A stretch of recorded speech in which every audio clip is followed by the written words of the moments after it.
What if I told you that noise, the enemy of quantum computers, can sometimes create quantum magic?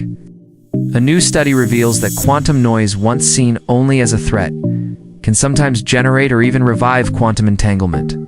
Normally, noise causes decoherence, disrupting delicate quantum links and ruining computations.